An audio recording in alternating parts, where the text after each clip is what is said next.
2025 29 March মিথুন রাশির ক্ষেত্রে যে শনিদেবের মহাগোচর দশম ভাব থেকে ঘটেছে, তার ফলে মিথুন রাশির জীবনে কি কি পরিবর্তন আসতে চলেছে।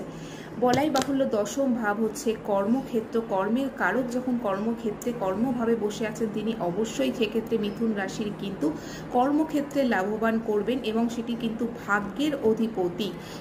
সেদিক থেকে বলাই বাহুল্য মিথুন রাশির কর্মক্ষেত্রে ভীষণ ভালো একটি প্রভাব দেখা দেবে। অন্যদিকে অষ্টমেশ হওয়ার সুবাদে এবং যেহেতু কর্মের লর্ড তার দ্বাদশ ভাব থেকে অর্থাৎ দ্বাদশ ভাব থেকে দৃষ্টি দিচ্ছে, তো সেখান থেকে বলাই যায় যে তার কিন্তু সাডেন চেঞ্জেস অর্থাৎ জব যারা প্রবলেম চলছিল সেটা চেঞ্জ হয়ে নতুন জবে কিন্তু তারা জয়েন করতে পারে।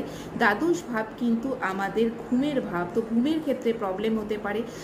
অষ্টম এবং দ্বাদশ ভাব যখন যুক্ত হয় তখন কিন্তু হেলথের ক্ষেত্রে দেখা যায় এক্সপেন্সেস, সেটা নিজের বা ফ্যামিলির জন্য হতে পারে।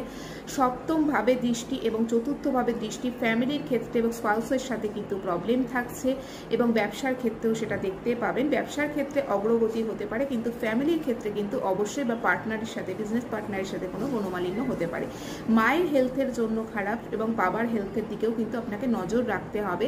নিজের মনের সুখের ঘামতে হবে, নিজের স্ট্রেস এত বাড়বে কেননা কর্মের প্রতি অতিরিক্ত আগ্রহ থাকার কারণে নিজের জন্য সেরকমভাবে সময় বের করা হবে না। তো আপনার কথার প্রায়োরিটি আস্তে আস্তে বাড়বে, অন্যের কাছে আপনার কর্মক্ষেত্রে কিন্তু প্রাধান্য বাড়তে থাকবে, আপনি অথরিটি পেতে পারেন। তো সেই দিক থেকে পলিটিক্যাল কেরিয়ার শুরু করতে পারেন। অনেক দিক থেকে পজিটিভ, বাট কিছু ক্ষেত্রে নিজের দিকে ফোকাস করতে হবে, ফ্যামিলির দিকে ফোকাস করতে হবে।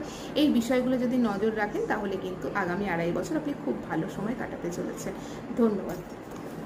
চ্যানেলটিকে লাইক করবেন এবং সঙ্গে রাখবেন অতি অবশ্যই, এবং আপনার মিথুন রাশি ছাড়া যদি অন্য কোনো রাশি সম্পর্কে জানার ইন্টারেস্ট থাকে অবশ্যই কিন্তু কমেন্ট বক্সে লিখে জানাবেন।